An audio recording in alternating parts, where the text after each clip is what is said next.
asalaamaaleykum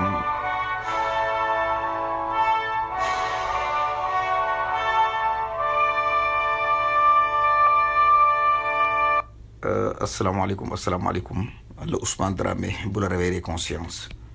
dañu des waatoon rek comme ni ko fa di defee bu fekkee ne am lu jaxase askan wi nu bokk ci xalaat waxtaan ci ba mën cee génne résumé boo xam ne bu dellusee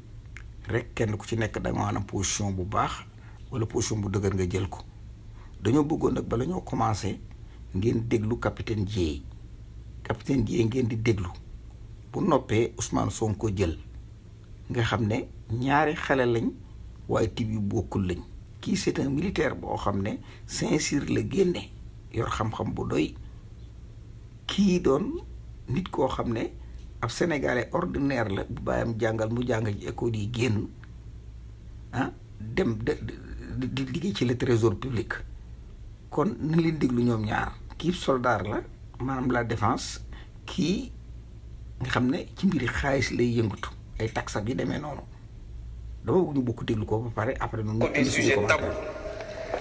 man de maa ngi Sénégal bi ma commencé ràññee ba tey Ousmane Sonko musuma dégg des débats programmatiques sur question yi te lii rek nag mooy suñu problème du quelle politique agricole quelle politique soo réglé wul les questions de souveraineté ba mun a moom sa bopp ba nga xam ne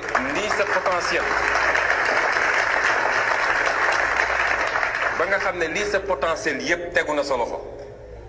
mun nga fi nekk def des professions de foi mais bis ñu joxee réew mi avion ngay jël dem groupe consultatif ne dimbali leen ma ngeen lebal ma mooy li waa ji di def rek.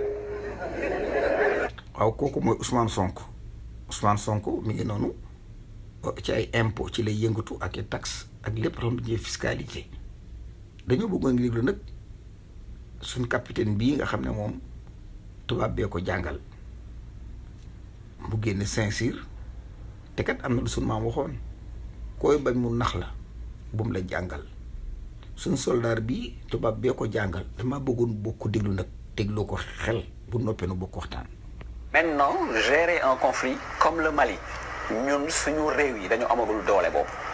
léegi nag ñu ngi leen di coaliser comme tey le G5 Sahel. jéemoon nañ créer lu ñuy wax force africaine en attente maintenant 2009 si laa bind sama mémoire à Saint-Cyr mais da ngay gis ne que comme li may wax la somme de plusieurs rien donne rien.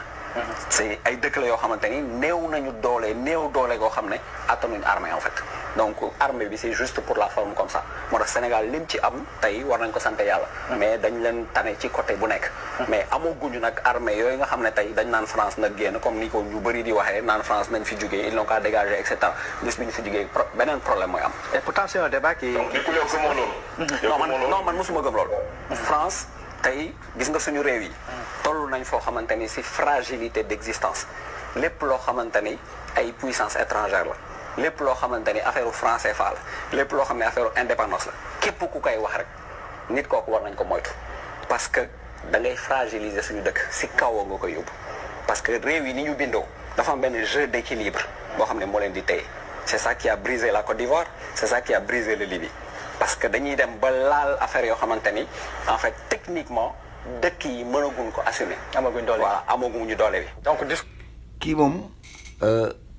dafa weddi Cheikh Anta Diop Cheikh Anta fa nekk ca bàmmeelam ma ngay yëngatu kii tubaab bee ko jàngal te ku wor dafa wor Sékou Touré ku ko noonu sa sët bee wax lii dana jóg di ci bàmmeel capitaine Dièye li nga wax ëpp na yaa wute Thomas Sankara bi nga xew par lu mu waxa il faut apprendre à décoloniser les mentalités xale nga ni nga jànge ba doon capitaine war ngaa mën a jàng ba jubbanti sa yuur gi comme ni ko Thomas Sankara defee waaye ba tey ay kàddu bu jibee day indi argument li nga wax kat du lépp bon te li ci ëpp dëgg la maanaam yaakaar ji lay yaakaaroon defe ne gore nga tu es un jeune war a mën a ànd ci kàddu Cheikh Anta Diop sukkandiku comme ni tubaab bi sukkandikoo ci waxi maamam ba coloniser la tey ba mënoo yenu ak matt mënoo yenu matt war nga Cheikh Anta Diop capitaine Dièye boo tëddee na sam xel dem ci Cheikh Anta Diop bu ko defee nga am loo xalaat say nawle ay Thomas Sankara di say nawle un capitaine courageux capitaine boo xam ne ba ndëgg ni moom la àddina mi waxee ba tànne capitaine Dièye ab ragal nga yow li tax nga bàyyi armée nag maa ngi koy door a xam li tax nga bàyyi armée yow ñi ma woo faatu te dangaa dëggal li Pape Diop doon wax Pape Diop doon wax naan man maa ko laaj benn question ndax Sénégal am na indépendance mu ne doon naa lu ne ci réew mi lu nekk doon naa ko ci réew mi waaye musuma teg sama bët aw këyit woo xam ne France ko signé jox ñu indépendance kon capitaine Dièye ba tey leeral nga foofu dara kon nun mënunoo dem te duñ dem ngir France duñ dem te duñ mën a dem ngir France la libération nag yow mi capitaine ci yow lañ ko doon séenu yaakaaroon da nga jóg ànd ak ñoom Ousmane Sonko jóg taxaw yaakaar yu mi jàng woon xeex ba mokkal xeex tubaab bi jàngal la xeex ngay xeex ak tubaab bi defe naa ne direct bu tubaab bi sànni waroon koo mën a yenu ndekete woo yaa wuute ak Thomas Sankara capitaine Dièye man bi ma dégg sa kàddu bi damaa kersaw te kat da ni ma la doon jàppale ne kii daal doomi Sékou Touré ngi nii kii daal soldat bi daal kii daal mooy mën la révolution scientifique bi nga xam mooy libéré réew mi ndekete woo mbur mu fanaan ci géej gi la gën a nooy Cheikh Anta Diop wóor na ma ne kàddu yi bu mu ko déggee du përciku na ci xale boo xam ne yow te bala may dee mu naan Saint-Cyr il faut mu répété ko wan ne Saint-Cyr law Ousmane Sonko demul Saint-Cyr amul fa soxla da ngay jël la solution livre bi nga jàng ko te bañ a pare sa soldat yi nag ñoo yey dàq la tu n'es pas un militaire non ni ngay xappale ak ni ngay waxee doo soldat non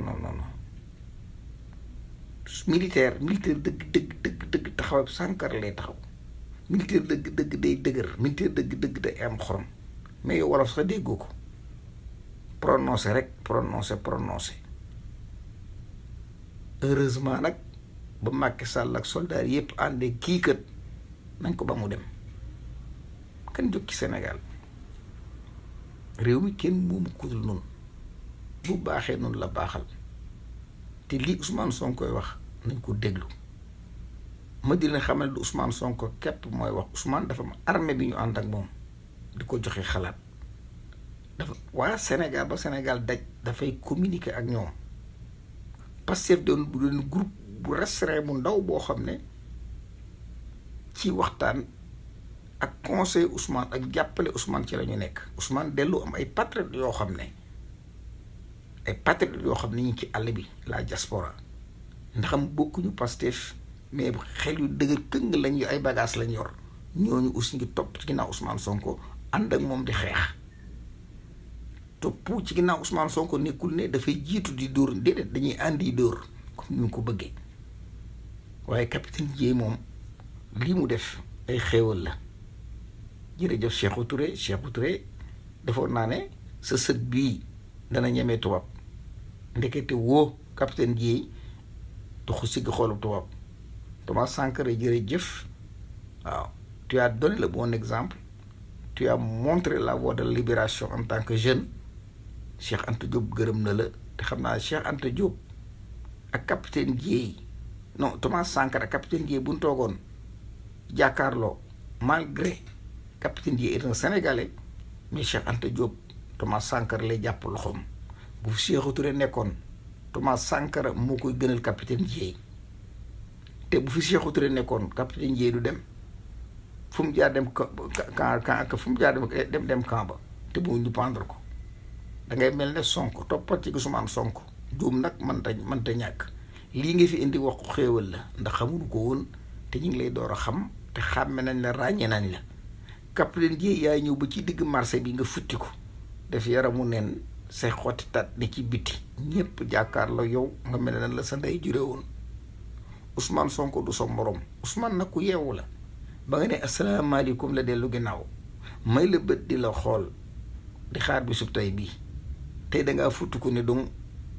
lii nga fi wax tare naa ab li ci dëgg bari na France duñ bàyyi de France buñ baa torox wax na dëgg dañ ko jël yóbbu ko Saint-Cyr pour ñu mel na ñoom ñu mën a téyel France Afrique loolu la de la France a divisé l'Afrique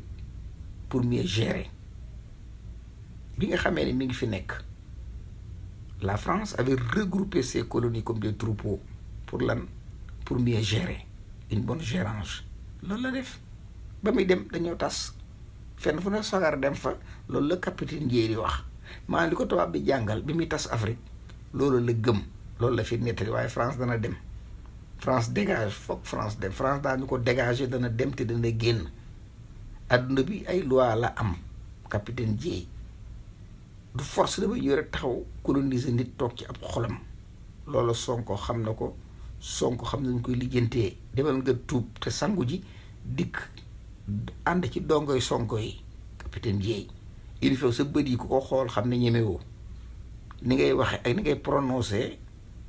assimilation bu baaxut Sonko la gën a dégg wala fuuf waaw Sonko la gën a dégg wala fuuf te ab joolaa la boo xam ne moo la gën a dégg wala fi yow nga dëkk Ndar di prononcer comme tubaab c'est déroulé say R yow yaay mener une révolution waaw France dégage France dégage France dégage dana dem de la France dégage la France jëlal say bagages nga dem sa yoon waaw capitaine Dièye France dana dem France dégage mel ni Guy Marius Sagna demul soldat waaye Guy Marius Sagna bu taxawee da nga naan Thomas Sankara ngi nii bu Guy Marius Sagna taxawee da nga naan Thomas Sankara ngi nii bu Guy Marius Sagna taxawee da nga naan sëtub Cheikh Anta Diop a ngi nii ak sëtub Cheikhou Touré capitaine Dièye yaa ñàkk jom Cheikh Anta Diop am na lu ko naqari fa mu tëdd Cheikhou Touré lay bu ko fekkoon sa jamono ji doo dem bu Cheikhou Touré fekkoon sa jamono ji doo dem kon noo ngi jéggul te ñaan jàmm yal na yàlla suturaal te yàlla di jàmm ci réew mi man de Ousmane Dramé bu la réveil des consciences yal na yàlla dolli jàmm yal na yàlla dolli jàmm yal na yàlla dolli jàmm te indi ay xéwal ci réew mi ba kenn ku ci nekk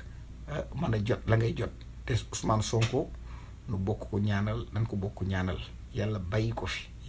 ko fi yàlla jàppale ko nu bokk jàppale ko ba réew mi nga xam ne moom lañ bëgg a changer Ousmane Sonko am ci ndam